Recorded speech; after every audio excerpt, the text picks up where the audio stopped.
दोस्तों, गद्दी के सेवादार चैनल पर आपका हार्दिक स्वागत है।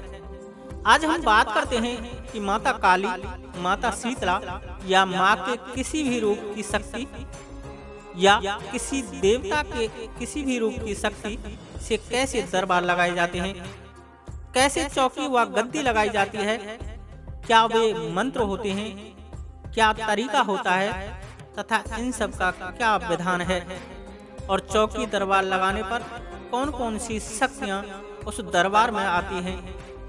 क्या माता काली या माता शीतला स्वयं आती हैं या कोई और ही आता है। और ऐसे ही तमाम रहस्यों से मैं आज पर्दा उठाने वाला हूँ, इसलिए एक एक शब्द को ध्यान से सुनना तथा पहली बार मेरे चैनल पर आए हैं तो गद्दी के सेवादार चैनल को सब्सक्राइब जरूर कर लेना। दोस्तों, चौकी दरबार व गद्दी लगाने के कुछ नियम होते हैं। जैसे यदि तुम माता काली व माता शीतला या किसी भी देवी के रूप से गद्दी चौकी दरबार लगाना चाह रहे हैं तो आपको एक लोटा जल, गंगा जल व उसमें एक फूल माता के विग्रह के पास रखना होता है। माता का अखंड घी का व तेल का दीपक जलाना होता है। माता को चुनरी, नारियल व 16 श्रृंगार भेंट करने होते हैं तथा भोग प्रसाद व पान, पेड़ा, लौंग, बतासा, इलायची आदि माँ को अर्पण करने होते हैं। उसके बाद आप आसन पर बैठकर जिस साबर मंत्र से आपने वो शक्ति प्राप्त की है या साधना करते समय जिस मंत्र को आपने जपा है उसका ध्यान लगाना पड़ता है। माता की सवारी वाले भजन आपको सुनने पड़ते हैं। माता के पचरे गाने होते हैं तथा अपने शरीर पर ध्यान के द्वारा अनुभव करना होता है कि देवी शक्ति हमारे शरीर में तरंग रूप में आ रही है। परंतु दोस्तों, वास्तविकता ये है कि देवी देवता कभी भी शरीर पर नहीं आते, ना ही उस दरबार में आते हैं, बल्कि उनकी जोगनियाँ, उनके गढ़, उनके सेवक आपके शरीर पर आकर आपको सब कुछ बताते हैं। क्योंकि देवी देवताओं की शक्ति को सहन करने की सामर्थ्य हमारे मानव शरीर में होती ही नहीं है। आप खुद सोच कर देखिए, जो हनुमान जी बालपन में सूर्य को निकल गए हों, उनके तेज को आप कैसे धारण कर सकते हैं। क्योंकि आप पर उस सूर्य का तेज ही ग्रहण नहीं होता जो कि लाखों करोड़ों योजन आपसे दूर है, फिर भी आपको जलाने की हिम्मत रखता है। और बात करते हो उस देवी माँ की जो कि लाखों करोड़ों इन जैसे सूर्यों को अपने में विलीन किए हुए है, फिर बताइए हम तुच्छ प्राणी होकर उनके तेज को कैसे सहन कर सकते हैं।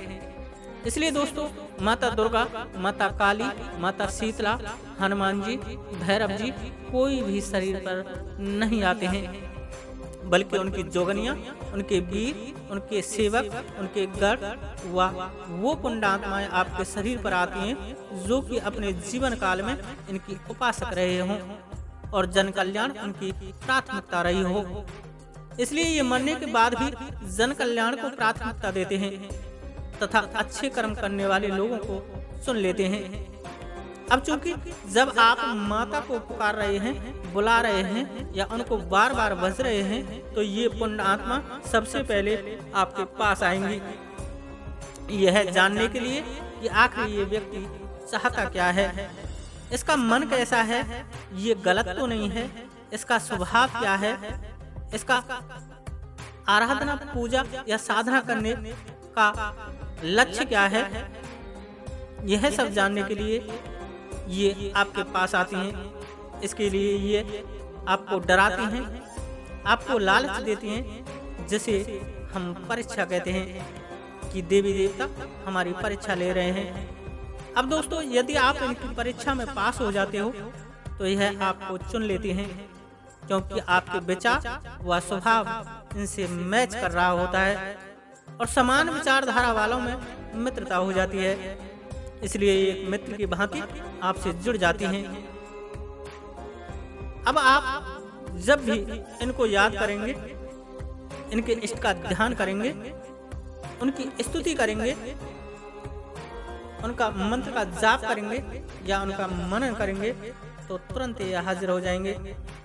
क्योंकि वो ध्यान, वो जाप, वो मन और वो आपका भजन इनकी ऊर्जा से कनेक्ट होने का एक माध्यम है। इनकी ऊर्जा और साधक के प्राण ऊर्जा से जुड़ने का माध्यम है। उसी तरह जिस तरह एक सर्प को बीन बजाकर बिल से बाहर निकालने के लिए बाध्य कर दिया जाता है या बीन की आवाज सुनकर के वह दौड़ा चलाता है, उसी तरह ये शक्तियां सिद्ध होने के बाद, आपसे वचनबद्ध होने के बाद ध्यान करते ही आपके पास दौड़ी चली आती हैं। ये आपके शरीर पर, मन में, मस्तिष्क में विचार रूप में दौड़ी चली आती हैं और आते ही अपने इष्ट का जयकारा लगवाती हैं। तुम खुद ही सोचो, यदि स्वयं माता काली, माता शीतला, हनुमान जी, भैरव जी या कोई भी देव शक्ति आएगी तो अपना खुद का जयकारा क्यों लगवाएगी? वो खुद थोड़ी यूं कहेगी कि मैं माता काली हूँ और मेरी जय बोलो। कोई शक्ति अपनी ही प्रशंसा अपने मुंह से थोड़ी करेगी। वो आपकी तरह मामूली इंसान थोड़ी है जो तुम अपनी प्रशंसा खुद ही गाते फिरते हो। इसलिए दोस्तों, ये शाश्वत सत्य है कि आपके शरीर पर कोई भी देवी देवता नहीं आते, बल्कि उनके सेवक, उनके गढ़, उनकी जोगनी आती हैं। वो भी वो जो कि इस वायव्य जगत में भ्रमण कर रही हैं तथा उनकी ऊर्जा इस पृथ्वी तत्व से आज भी जुड़ी हुई है।